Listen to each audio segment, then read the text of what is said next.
already dragged Europe through nearly 2 decades of brutal, relentless conflict, from the initial sparks in Bohemia to the chaos that engulfed the Holy Roman Empire. Battlefields had stretched across the continent, leaving entire regions scarred and millions of lives forever changed. But just when it seemed that the worst might be over, a new chapter began. A chapter that would eclipse all that came before. It is here, in the shadow of treaties that seemed to promise peace, that we find ourselves on the brink of the war's most violent and destructive phase. As we journey back into this tumultuous time, it's crucial to understand that while the Swedish phase and the Peace of Prague offered glimmers of hope for resolution, they ultimately failed to quell the storm. The Peace of Prague in 1635 may have signalled an end to hostilities for some, but the underlying tensions that had fueled the war were far from resolved. In fact, the flames of conflict were about to be reignited with even more devastating consequences. Welcome back to ASMR History. In today's session, we'll be exploring the final phase of the 30 Years' War, where the war's violence reaches its climax, and the political landscape of Europe undergoes irreversible transformation. If you've been following along, you'll know that the Swedish phase brought new players and power struggles into the fray. But it's in this phase, from 1635 to 1648, where the true turning points occur. So, if you haven't already, I invite you to subscribe and join us on this journey through history, where each day we whisper the stories of the past. Now, as we prepare to dive into this final phase, it's impossible to ignore one figure looming large on the European stage: Cardinal Richelieu. His bold interventions would not only extend the conflict, but forever change the course of history. With France ready to intervene, the war was about to reach unprecedented levels of devastation. Few figures in history are as cunning or as controversial as Cardinal Richelieu. To many, he is the calculating mastermind behind France's rise to power. To others, he is a shadowy figure, pulling the strings behind the scenes in one of Europe's most devastating conflicts. In truth, Richelieu was both: a man who, though a servant of the Catholic Church, made decisions not for the sake of religion, but for the security and dominance of France. When Richelieu entered the fray of the 30 Years' War, the conflict had already claimed countless lives and reshaped much of the political landscape of Europe. Yet, for Richelieu, the war was far from over. He saw an opportunity to tip the scales, not just in favour of any religious cause, but in favour of France itself. His primary aim: to weaken the powerful Habsburgs, who controlled both Spain and the Holy Roman Empire, and to ensure France's ascendancy as Europe's dominant power. Richelieu's motives were rooted not in religious zeal, but in cold, calculated realpolitik. I act not for the faith of religion, but for the security of the state, he famously declared, a statement that would come to define his legacy. By the time Richelieu set his sights on the 30 Years' War, France was surrounded by Habsburg territories. The Spanish Habsburgs held sway to the south, while the Austrian branch of the family exerted influence to the east.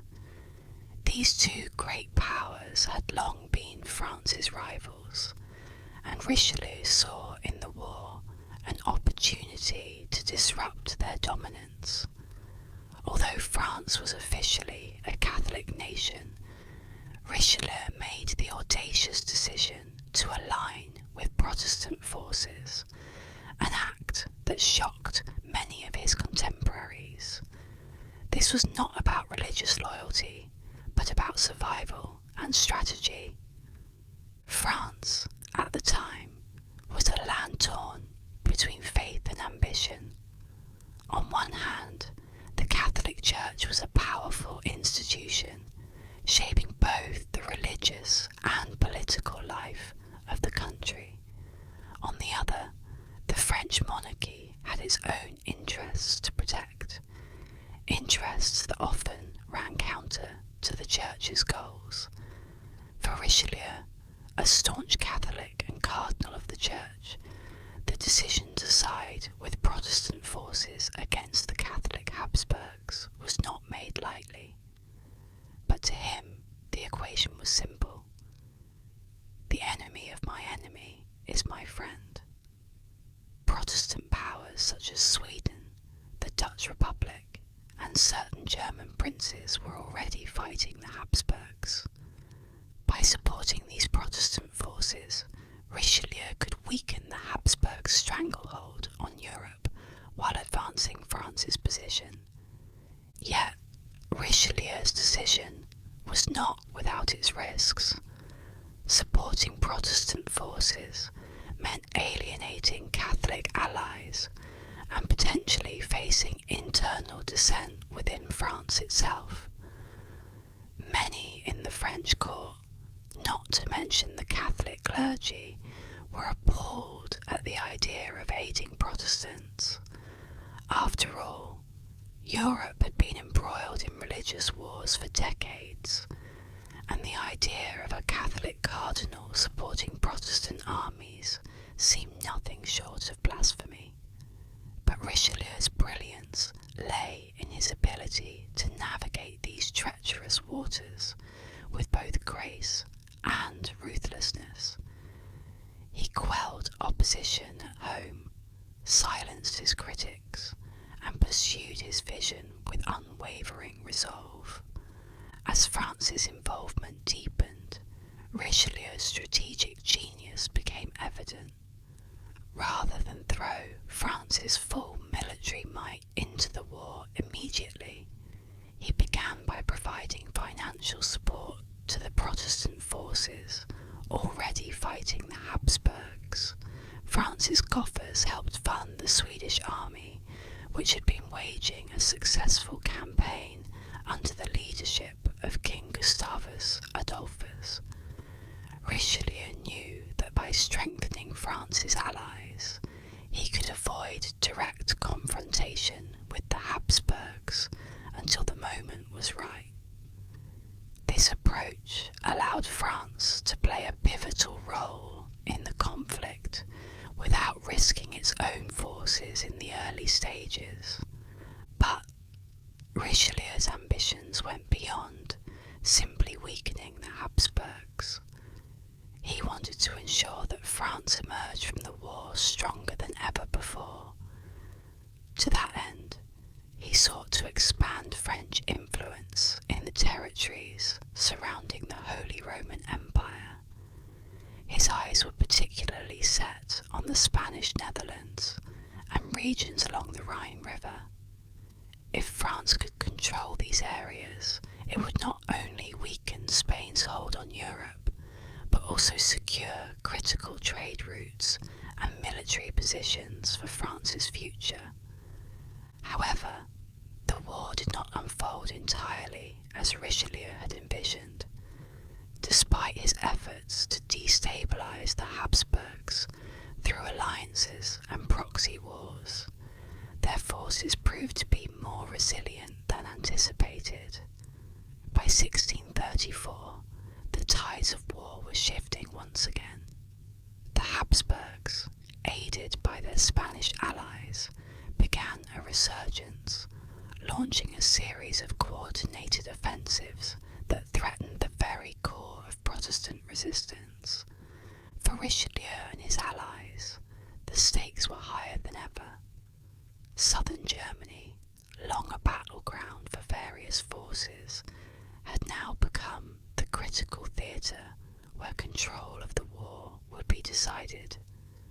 The region was not only strategically important, but also symbolically powerful.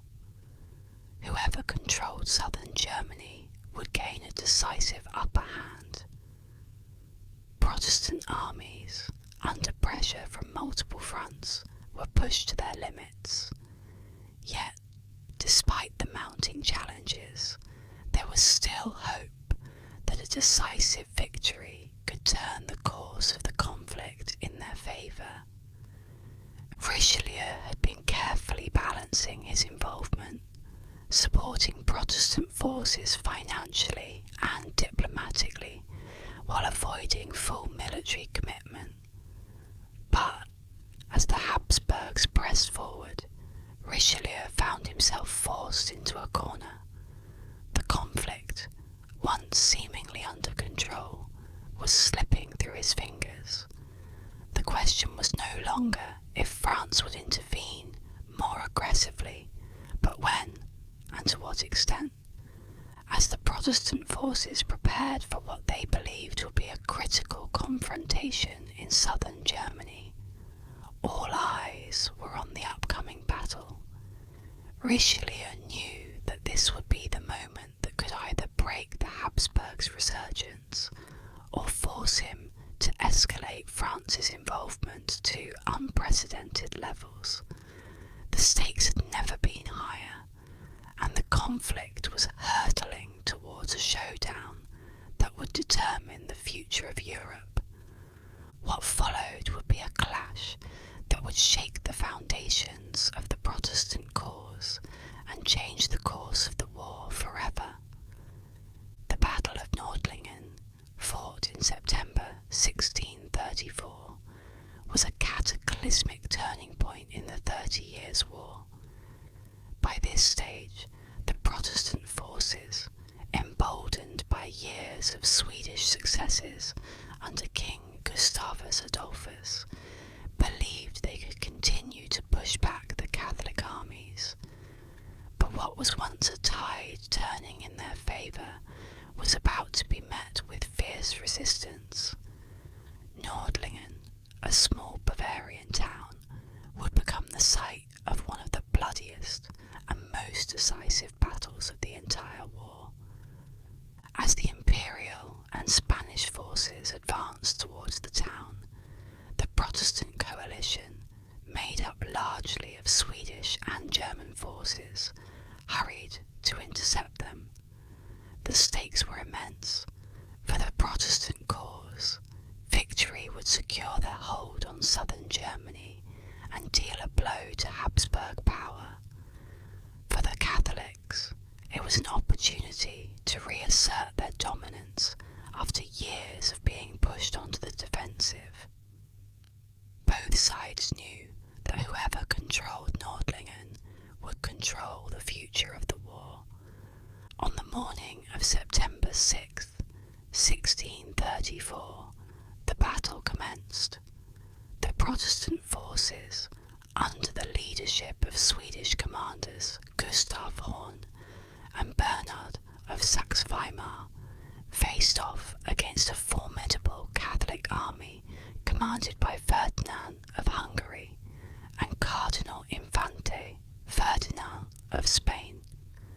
The battlefield was dominated by rolling hills and dense woods, and the Protestant forces took a position on the high ground, believing they held a tactical advantage.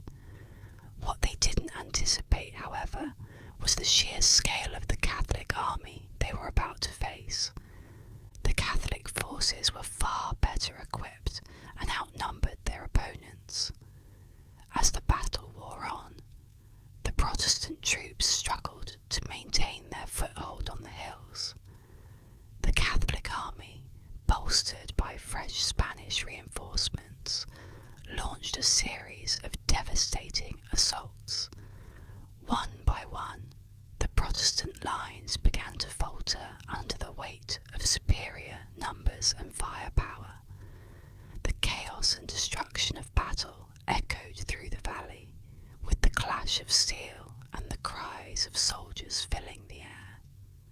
Despite their best efforts, the Protestant forces found themselves increasingly outmatched.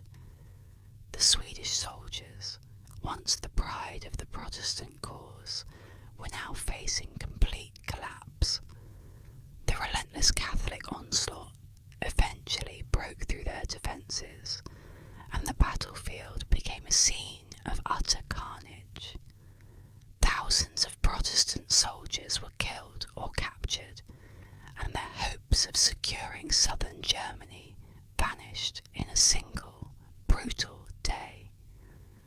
The victory at Nordlingen was not just a military triumph for the Catholic League, it was a turning point in the war itself. As historian Peter H. Wilson wrote, Nordlingen was the last true victory of the Catholic League, but it came at a great cost. The Protestant armies were shattered, and the Swedish dominance that had been so carefully cultivated over the years was dealt a devastating blow. The momentum of the war shifted once again in favour of the Habsburgs, and the Protestant cause, once so hopeful, seemed to teeter on the brink of collapse. In the aftermath of the battle, the political landscape of Europe began to shift dramatically. Protestant rulers across Germany, once confident in their alliance with Sweden, began to reconsider their loyalties. Many feared that without Swedish support, they would be unable to withstand further Catholic advances. Nordlingen had not only broken the back of the Protestant army, but had also fractured the fragile alliances that had held the Protestant coalition together. For France, the implications of Nordlingen were profound. Cardinal Richelieu, who had been carefully managing France's involvement in the war from behind the scenes, now found himself faced with a critical decision. France had long been supporting the Protestant cause financially and diplomatically, but the defeat at Nordlingen threatened to undo all of Richelieu's careful planning. If the Protestant forces continued to collapse, the Habsburgs would regain control over much of Europe, a scenario Richelieu could not allow. In the wake of Nordlingen, new alliances began to form.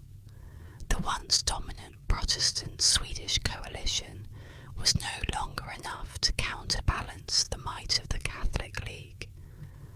Recognising this, Richelieu made the bold decision to fully commit French forces to the conflict.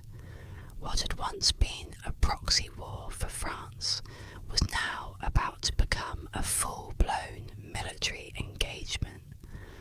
French armies marched into Germany, clashing with Imperial and Spanish forces, in an effort to prevent a Habsburg victory. The war, which had already dragged on for nearly 2 decades, was now entering its final phase. Nordlingen had marked the beginning of a new chapter, one where France would take centre stage in the fight against the Habsburgs, while the Catholic victory at Nordlingen had shifted the momentum of the war. It was far from the final blow. The battle may have ended in triumph for the Catholic League, but the war itself was far from over. As French soldiers marched across Europe and the Protestant cause sought to rebuild from the ashes, the destructive nature of the war began to spiral out of control. New fronts opened, more alliances were formed, and the conflict, which had once been contained to the Holy Roman Empire, now began to consume all of Europe in a blaze of destruction. The Battle of Nordlingen may have marked a pivotal moment, but what followed was a prolonged period of unimaginable devastation. The Battle of Nordlingen may have been a decisive victory for the Catholic forces, forces, but it did not bring an end to the conflict. Instead, it marked the beginning of a harrowing new phase in the 30 Years' War. A phase where hope for resolution seemed distant, and the suffering of all involved reached unimaginable levels. The war dragged on, propelled by political ambition, shifting alliances, and a refusal by the major powers to back down. Despite the clear exhaustion of the armies and nations involved, peace remained elusive. The exhaustion was not just felt on the battlefield, it seeped into every corner of life across Europe, especially among the civilians who had little say in the war, but bore the heaviest burdens. As the war stretched into its third and fourth decades, entire regions were left devastated. Fields, once fertile and full of life, lay fallow, abandoned by farmers who had fled the violence or perished in the chaos. Trade routes, once the lifeblood of the continent, were blocked or destroyed. The economy of Central Europe, once thriving in the towns and cities of the Holy Roman Empire, was reduced to ruins. Villages that once bustled with activity were now ghostly remnants of their former selves, their buildings reduced to rubble, their streets empty. Famine swept through the lands, especially in Germany, where the fighting had been most intense. Armies, unable to be properly supplied by their nations, often resorted to living off the land, taking what little was left from the people they encountered. Livestock, crops, and provisions were looted, leaving civilians with nothing to sustain themselves. Entire regions were laid waste by soldiers who saw the countryside as their means of survival, with little regard for the lives they were destroying. The suffering did not end with hunger. As starvation gripped the land, disease followed close behind. Plague, typhus, and dysentery spread like wildfire through the war-torn regions. The soldiers themselves, cramped in filthy camps with poor sanitation, often fell victim to these diseases, but it was the civilians who suffered the most. Without the means to escape, they were left to face the full brunt of these deadly epidemics. One contemporary observer, writing from a village devastated by the war, lamented, "The fields lay fallow, the towns were in ruins, and the people knew only hunger and death." The devastation wasn't just physical, it was psychological, emotional. The constant fear of violence, the endless uncertainty about the future, and the daily struggle for survival weighed heavily on the people of Europe. As the years dragged on, the war became less about the ideals and religious disputes that had sparked it, and more about survival, both for the soldiers and for the civilians who were caught in the crossfire. The common folk, who had little power over the course of the war, became mere pawns in a greater game of politics and power, and for many there was little hope that the conflict would ever end. The economic toll was staggering. Towns that had once been centres of trade and commerce were now mere shadows of their former selves. The towns of southern Germany, in particular, suffered greatly. Once prosperous and lively, they became dilapidated and empty, their streets overgrown, their marketplaces abandoned. Merchants, unable to travel safely, found their livelihoods destroyed, while craftsmen and labourers had no work to do in towns where homes and businesses were no longer standing. What wealth remained was often funneled into the war effort, leaving the civilian population to suffer in poverty. For the ruling powers, however, the war was about more than just destruction. It was a struggle for dominance, a chance to reshape the balance of power in Europe. While the people they ruled suffered, the kings and princes of Europe saw the conflict as a means to further their political ambitions. Cardinal Richelieu, who had plunged France into the war to weaken the Habsburgs, refused to back down. For him, the conflict was as much about securing French supremacy as it was about any larger cause.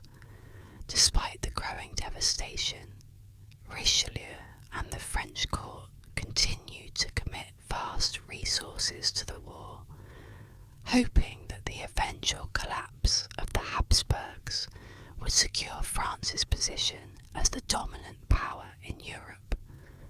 But the price of this ambition was high, and it was not just France that was paying it. Spain, once the most powerful empire in Europe, found itself stretched thin by the conflict. Spanish resources were already depleted by years of fighting, not just in Germany, but in the Low Countries and across its global empire. The Spanish treasury, once overflowing with wealth from the Americas, was nearly empty, and the soldiers it could still field were worn out and demoralised. Yet, like France, Spain could not afford to withdraw. The stakes were too high, and the fear of losing dominance too great. The war's prolongation also intensified the brutal nature of the conflict. Armies, now largely composed of mercenaries, fought less for ideology and more for survival and pay. With little loyalty to any cause but their own, these mercenaries roamed the countryside, pillaging and plundering with impunity. Villages, towns, and cities suffered not just from organised military campaigns, but from the relentless predations of soldiers who were as much enemies to the civilians as the opposing armies were. Amidst this devastation, efforts were made to bring an end to the conflict. Diplomatic negotiations came and went, but none seemed able to halt the war's momentum. The Peace of Prague in 1635 had provided a fleeting hope, but it ultimately failed to address the deeper divisions driving the war. The alliances that had formed and broken throughout the conflict were now shifting once again, as nations sought new partners to protect their interests or expand their influence. For many in Europe, it seemed as though the war would never end. The dream of a swift resolution had long since faded, replaced by the grim reality that peace might be even further away than it had been at the war's outset. As more armies marched across the continent, burning, pillaging, and fighting, it became clear that the conflict had spiraled into something far greater than any of its original participants could have imagined. But the war was far from over. Even as the devastation reached unimaginable levels, new alliances were being forged. France, under Richelieu's guidance, sought to strengthen its ties with Sweden, hoping that a combined Franco-Swedish effort could finally turn the tide. While the suffering of civilians continued and the economy teetered on collapse, these new alliances were preparing for a final push against the Habsburg forces. The stage was set for another chapter of destruction, with key battles on the horizon that would determine the fate of Europe. By the time France and Sweden fully aligned their forces, the 30 Years' War had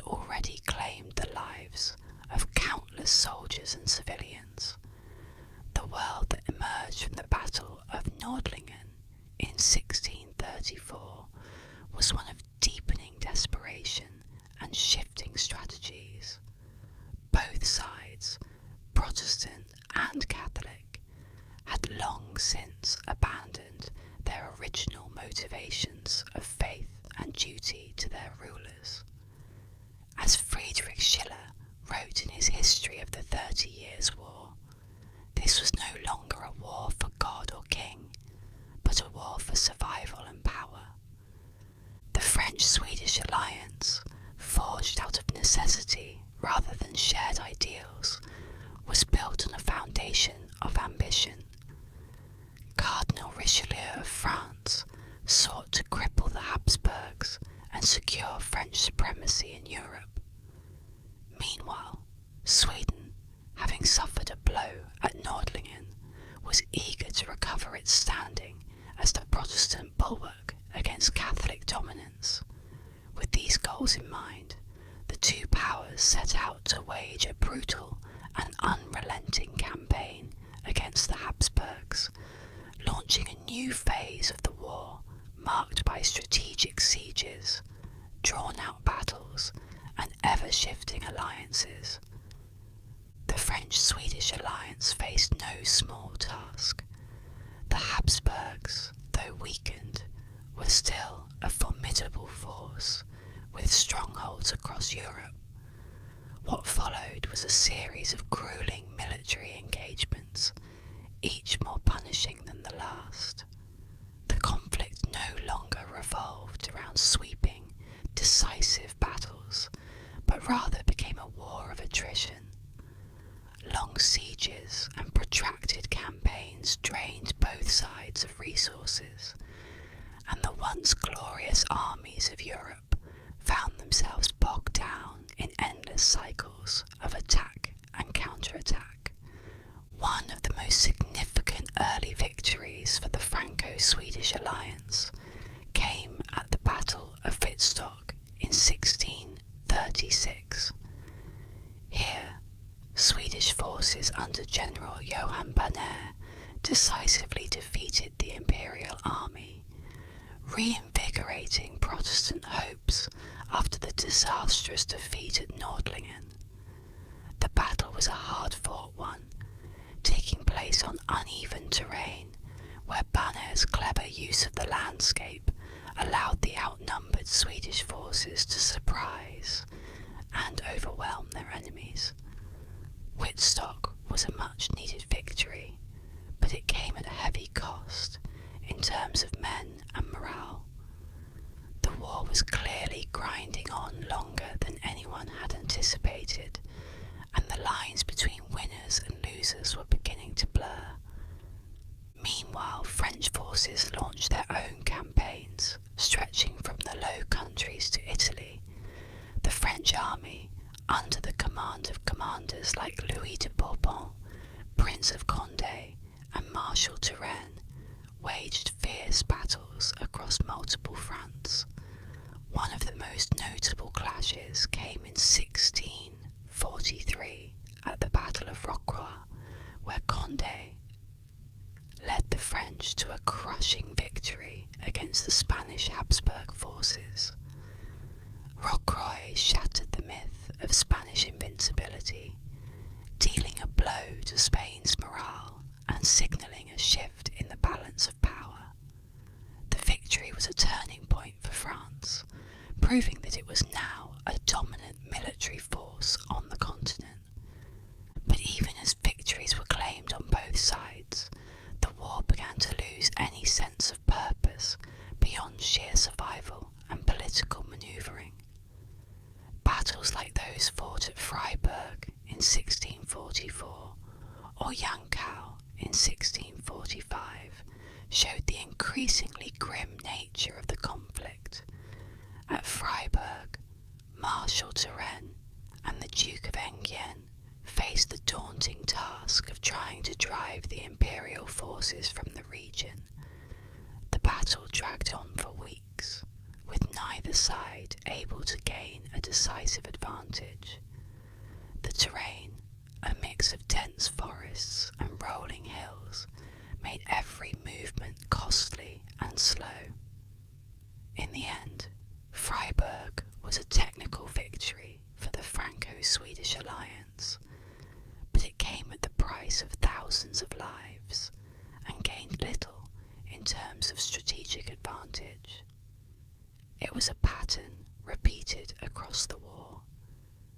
victories were becoming less about triumph and more about endurance. The siege warfare that defined much of the later years of the war was particularly grueling. Cities like Breisach and Prague became the focal points of long, drawn-out struggles. At Breisach, French forces laid siege to the imperial fortress for nearly a year. The soldiers and civilians trapped within suffered terribly, facing starvation and disease as the French forces tightened their grip.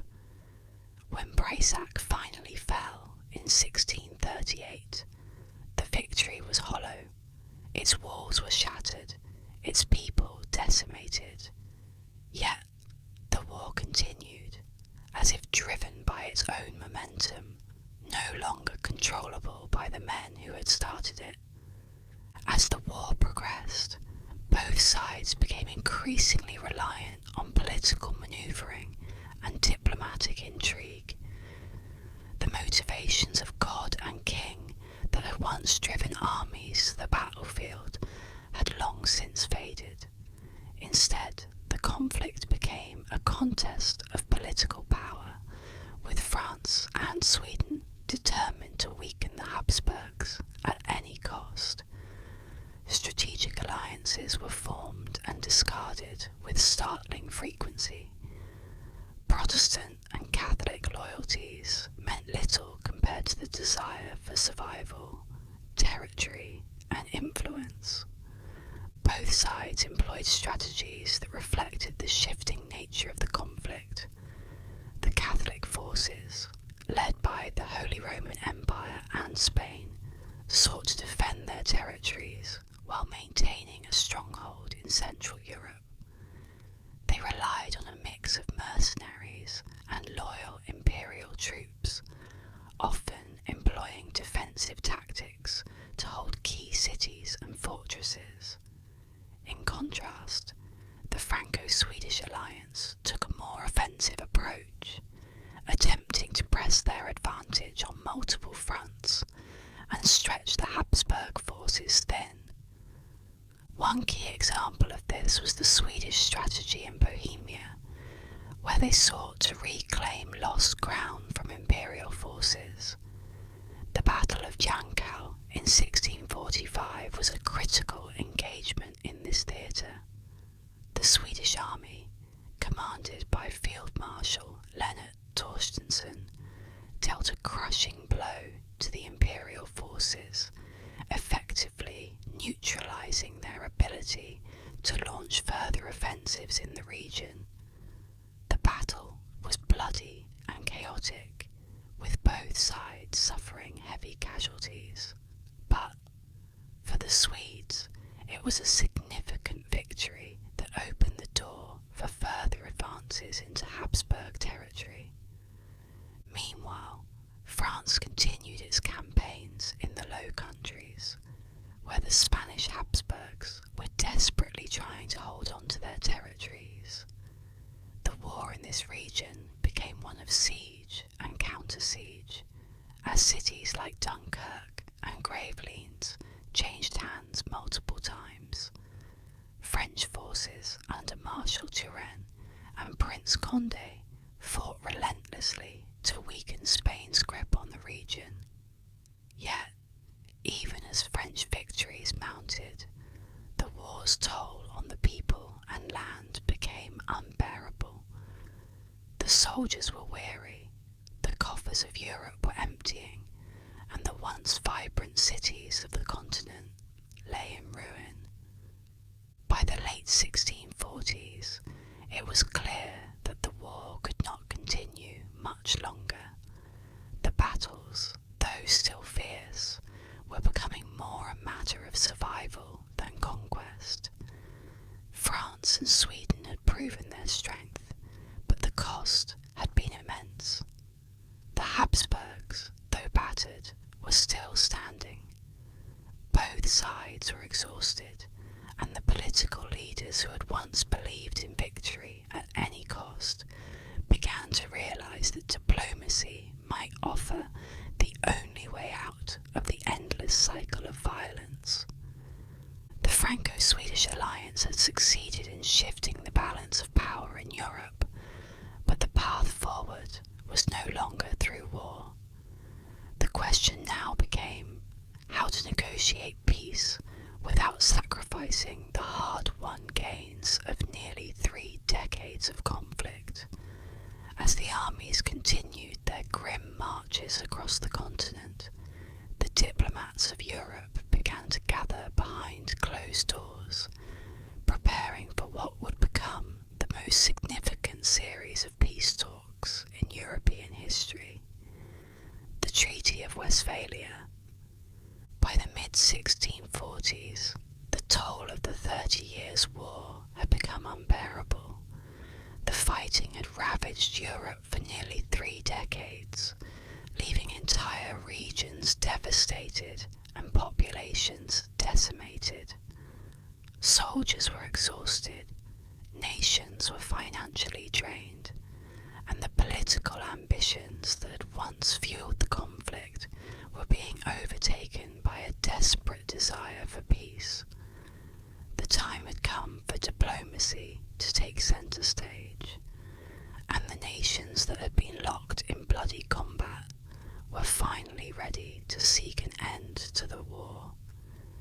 The diplomatic efforts that unfolded during these years were as complex and drawn out as the war itself. France, Sweden, and the Habsburgs, alongside their various allies, each sought to bring the conflict to a close, but on terms that would protect or even advance their own interests. Peace would not come easily. Every side had demands, every faction had grievances, and any solution had to balance the needs of the Protestant and Catholic states, as well as the broader political ambitions of the great powers involved. The first steps toward peace came with tentative negotiations held in neutral cities across Europe. The war had ground to a stalemate, and all parties knew that military victory alone was no longer achievable. In secret meetings, diplomats began to explore the possibilities of compromise, with each side testing the waters to see what concessions might be made without losing too much face or territory. Yet, these early discussions were fragile and often fruitless. The deep-seated animosities that had driven the conflict for so long were not easily forgotten. At the heart of these negotiations was the delicate balancing act of satisfying the demands of the Protestant and Catholic states, while also addressing the political interests of major powers like France and Sweden. The Protestant states, particularly those in northern Germany, sought guarantees of religious freedom and territorial security. Meanwhile, the Catholic Habsburgs were desperate to retain their control over the Holy Roman Empire, which had been fractured by decades of conflict. France, under the guidance of Cardinal Mazarin, following Richelieu's death, was focused on weakening the Habsburgs further and securing its dominance in Europe. Sweden, though smaller in stature, sought to consolidate its territorial gains and emerge as a leading Protestant power. In 1644, formal negotiations began in the Westphalian towns of Münster and Osnabrück, marking the start of what would become known as the Treaty of Westphalia. These talks were unprecedented in their scope and complexity. Representatives from over 100 different political entities gathered to hammer out the terms of peace. The diplomats were tasked not just with ending the war, but with reshaping the entire political order of Europe. Geoffrey Parker aptly summarised the situation. The war had been too long, too costly. It had to end, even if only through compromise. The negotiations dragged on for years. Each faction came to the table with its own agenda, and the delicate task of brokering peace required endless diplomacy, patience, and, at times, deception. The Protestant states pressed for greater autonomy within the Holy Roman Empire, demanding the right to determine their own religious practices, free from imperial interference. The Habsburgs, while weakened, sought to maintain their dominance and prevent the empire from splintering further. France, keen to cement its gains, insisted on the transfer of key territories like Alsace, while Sweden looked to secure control over regions in northern Germany. The diplomats involved in the negotiations faced immense pressure from their respective rulers. Every concession was scrutinised, every proposal weighed carefully against the potential consequences back home. For the Habsburgs, any perceived weakness could threaten the very existence of the Holy Roman Empire. For France and Sweden, securing favourable terms was essential to their future roles in Europe's political landscape.